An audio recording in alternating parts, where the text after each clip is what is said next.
Hi friends, Steve Getterman here, welcoming you again to the friendly confines of my treehouse office. What I would like to talk to you about today, and hopefully to demonstrate a little bit, is the science and the mechanics of breathing. Now, there's a lot of information out there, and I just don't think it's as good as it can be. I don't think it fulfills. I don't think the breathing videos that are out there help you fulfill your lungs the way that they are supposed to be fulfilled. Filled, which fulfills us. So, I'm going to attempt to contribute to, as I said, both the mechanics and science of breathing. But first of all, let's consider just breath. We all realize that we take in air, we extract, our bodies extract the oxygen from it, and then we release carbon dioxide, as well as everything else we don't need. And yet, what we can say is that the body not only takes in this oxygen, but it also takes in energy. So when I'm teaching my classes, meditation or otherwise, I often refer to oxygen energy. Now, oxygen can only be stored in the body for short periods of time. Energy, however, which can also be called or is known as chi or ki, prana, other esoteric terms, all meaning life force, can be stored in the body, stored and directed and used. So we amplify that through our breathing and visualizations. So I'm going to go over some of that with you today. Some of these terms will contradict some of the same terms that are out there, but I will do my very best to clarify them. For example, one term that was used when I studied with Jack Schwartz, he called this type of breathing that I'm going to show you paradoxical breathing, because it was seemingly a paradox that you could bring in more oxygen energy by pulling the abdomen in. And yet, I think, true science has another term for paradoxical breathing, so I'm going to stay away from that. Another term is called diaphragmatic breathing, because you consciously and actively bring the diaphragm into the mechanics of breathing. So I'll go over that as well. That's a significant part of this. And yet, the way that most, at least what I've found out so far, diaphragmatic breathing is taught is not the optimal use or the action of the diaphragm to make the most of the lungs' capacity. So rather than using those terms, although they might slip in from time to time, I'm simply going to call this type of breathing that we will get to today theta breathing, with the idea being that different types of breathing patterns are designed to either enhance certain human abilities, which are usually dependent upon certain brainwave states.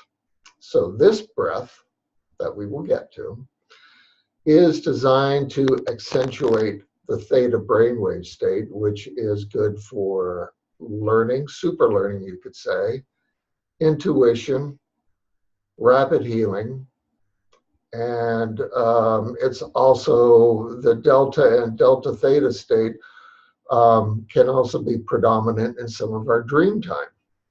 So hopefully I'm not going to contradict anything that I've said. I do have some notes on this written up, and if you are really interested in reading what I wrote up on this, which will be a little bit more detailed, then please email me at steve at stevegederman.com. Steve and the last name is spelled GUETTERMANN.com. GUETTERMANN.com. So if you email me there, I can send you more elaborate information on what I'm going to go over here shortly. But first, I want to slip into something more comfortable, which in this case is the lotus position. The lotus position is designed to really straighten your spine and connect the tailbone with the earth for optimal grounding, and then aligning the spine, the head, the neck especially, so that everything is aligned up, which then can allow us to open up our the lung capacity. And so what's important to realize, or at least to consider, is that it's by using the capacity of the lungs that really enhances our human capacity and those special powers that we all have. So first, in terms of the mechanics, it's important to realize that the lungs fill from the top down, unlike a glass of water, glass of beer, glass of wine, glass of anything that fills from the bottom up. The lungs don't do that.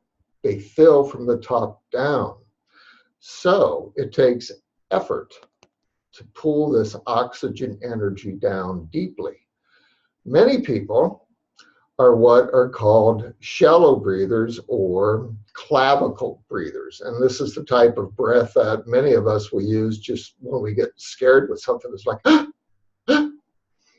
Unfortunately, that's as deeply as most people, as many people, not most people, many people breathe.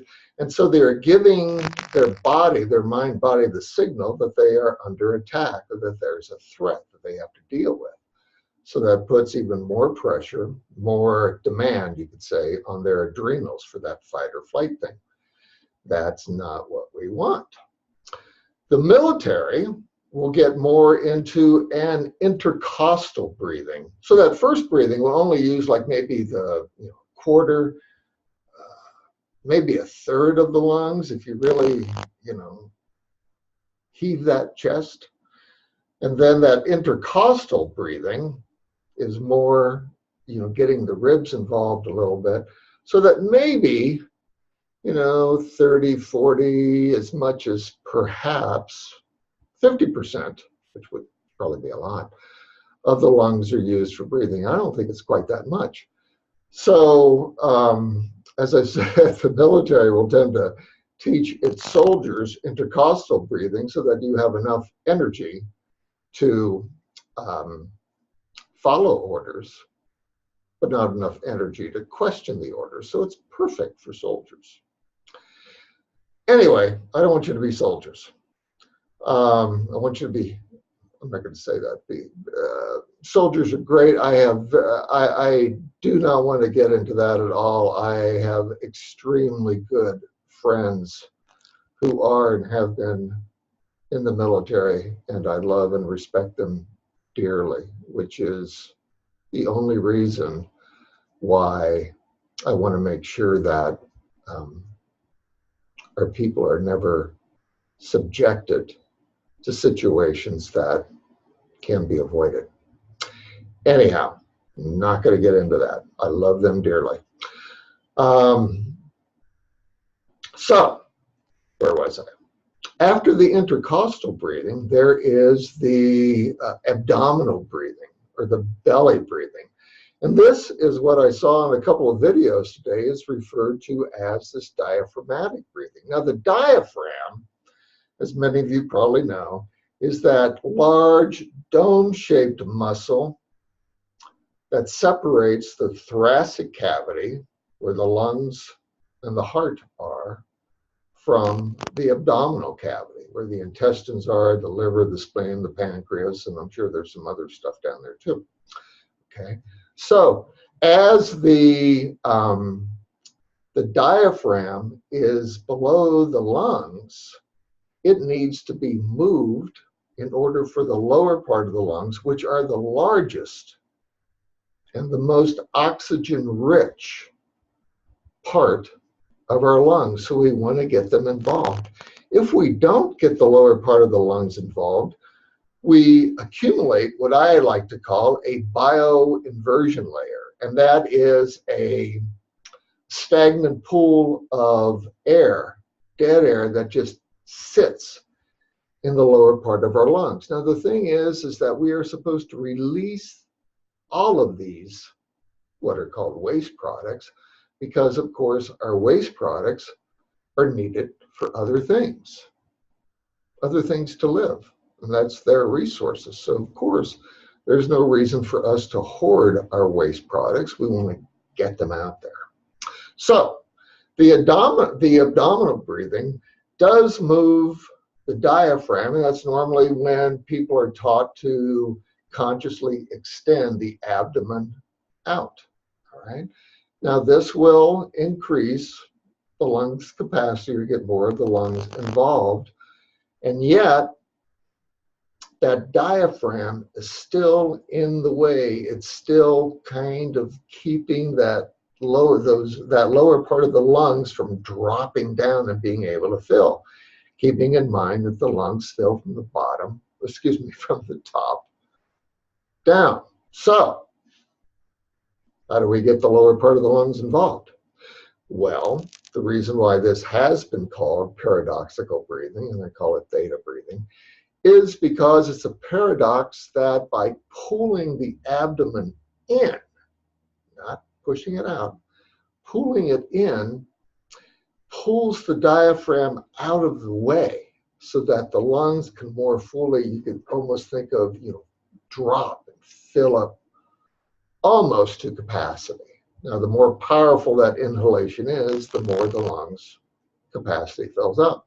So as the lungs fill up more, this basically is telling the body that you can relax and develop all these other skills because you are not under attack. There's no threat. So we can train ourselves to breathe this way when we do need to spring into action. We still have even more capacity to deal with any situation that comes up because we are aware of what's going on around us. So,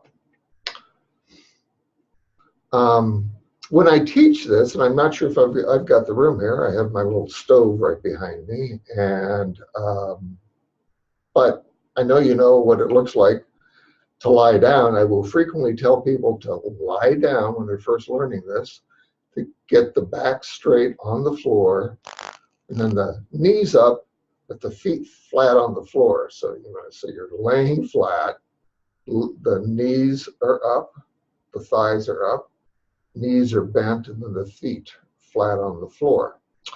And then that keeps the spine straight, and you can really feel pulling the abdomen in and how the lungs expand.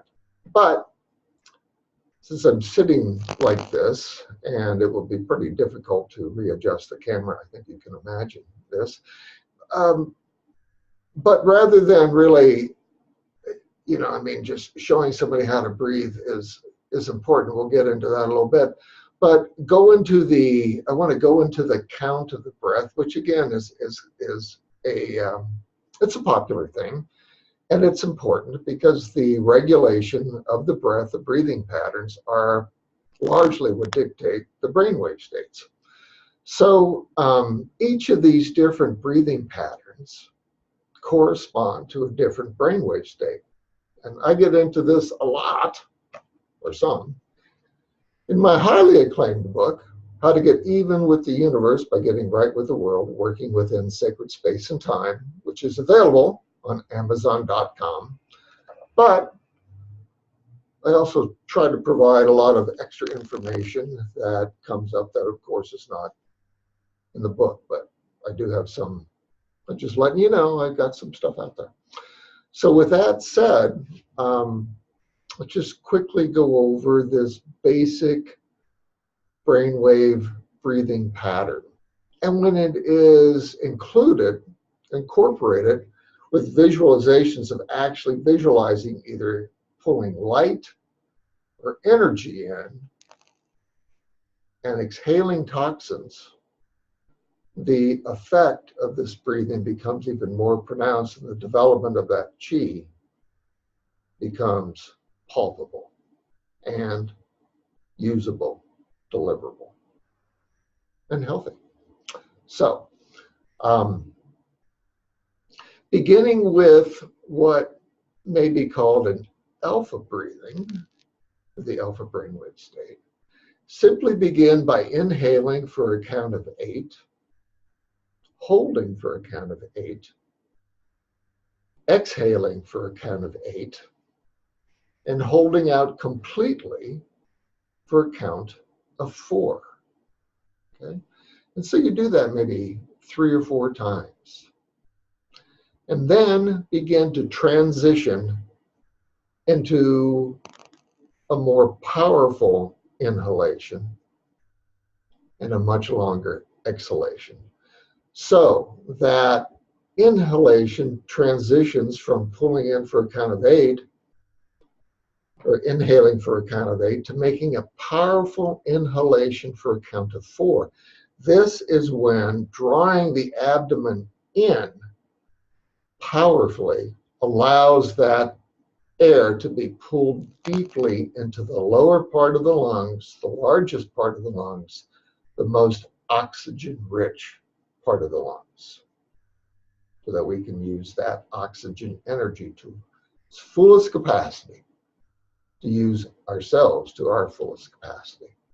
So, pulling the abdomen in, when you really do this hard, you can feel the diaphragm almost go up against your spine. And I've also noticed people who have spinal problems, sometimes it helps to alleviate spinal pain because you're really pulling in so much energy. So not just oxygen, but energy. Anyway, so then you breathe in for a count of 4, powerfully, pulling the abdomen in, hold for a count of 4, and exhale for a count of 16. And hold for a count of 4. That holding out for a count of 4 gives your body a chance to basically shift from inhaling to exhaling. I like to consider it to be something like how a washing machine stops in between cycles, so that it stops and then it has to kind of get itself square before it jumps into another cycle. I kind of consider this holding out to be the same thing. So when you breathe in powerfully for a count of 4, hold for a count of 4, exhale for a count of 16, and hold out for a count of 4. And do that for a few breaths. And then inhale again for a count of 4, hold for a count of 4, and exhale for a count of 24, and hold out for 4. The holding of your breath, not holding it out, but the holding your breath and the long exhalation begins to allow the body to actually draw the nourishment from the oxygen into itself, the nourishment from that energy into itself, building up that chi, as well as oxygenating the entire body so it's capable of using that chi. So, inhale again for a count of 4, hold for a count of 4, and exhale for 24, and hold out for 4. Then do that, build up to exhaling for 30, 32, 40, 48, getting up to the point where you are exhaling for like 60, 62 seconds or something like that.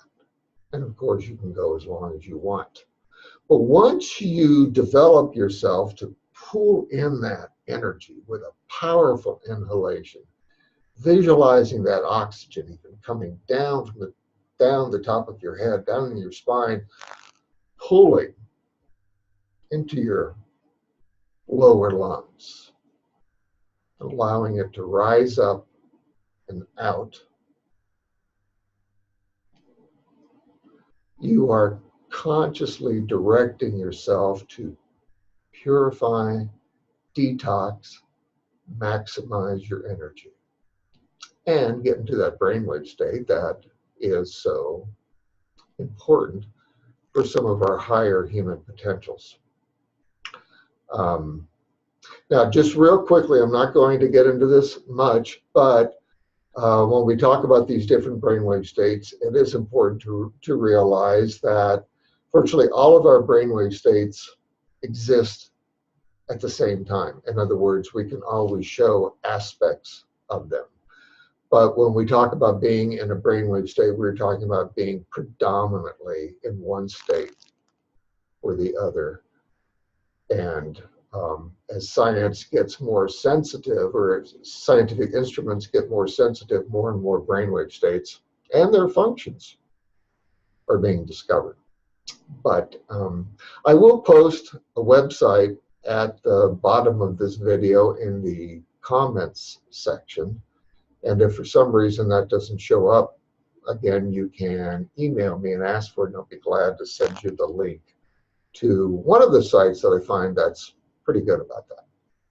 So I think that's pretty much all I want to go over with for right now. Oh, yeah, the very last thing. It's hard to demonstrate this and talk at the same time. And yet, I'm going to go over this one thing at the very, very end of your inhalation. And again, I'm only giving you one basic, or actually, I guess, two basic inhalation patterns, 8 and 4. But as you, other breathing patterns or rhythms allow us to have a really long inhalation. But whether your inhalation is short or long, you can use this theta breath, but then right at the end of it, that's when you can raise your shoulders as you continue to inhale to then fill up the very top of your lungs. So it should be the very last thing we do, not the only thing we do, all right? And so then when I inhale, and I have my shoulders up and I feel it, and you can feel it. I mean, when everything is all filled up here, it's all filled in here, and then you raise your shoulders, you can feel that little extra puff of air you get. And then I lower my shoulders, and you can feel a little extra air compression. It's nothing that's going to blow up your lungs or anything like that. It's just, you just feel like, oh yeah, they're full. And then the inhalation.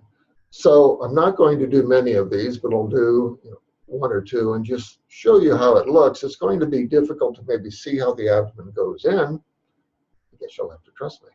But it looks something like this. So begin first with a really strong exhalation to start getting rid of that toxic stuff, wherever it happens to be. Get rid of it. Get it out. And I breathe. This breathing is done inhaling through the nose and exhaling through the nose. We do others where you actually, inhale through the nose, exhale out the mouth. Even do some where you inhale and exhale out the mouth. Depends on your purposes. But right now, just inhale and exhale through the nose. Okay? So another little trick is to take the tip of your tongue and put it to the roof of your mouth, which kind of, you can think of it as completing our bioelectric circuit. It just helps with the entire chi, prana, calci process. Right? So here we go.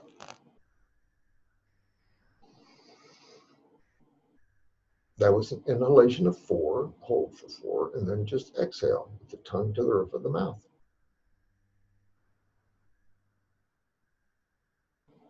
And then hold out for 4.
So that, that last breath was an exhalation of about 32 seconds or so.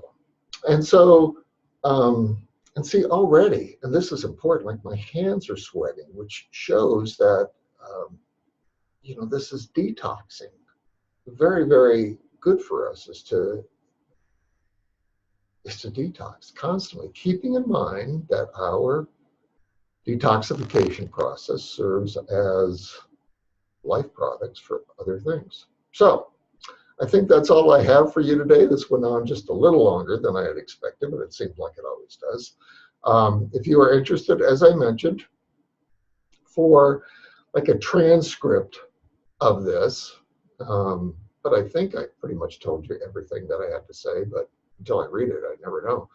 But anyway, if you're interested in a transcript of this, simply email me at steve@stevegetterman.com and just request the breathing pattern transcript, and I will get that to you ASAP. Thank you very much. Appreciate your attention. I hope this helps you in some way. Let me know, too, if you have any questions. Peace and love. Bye-bye.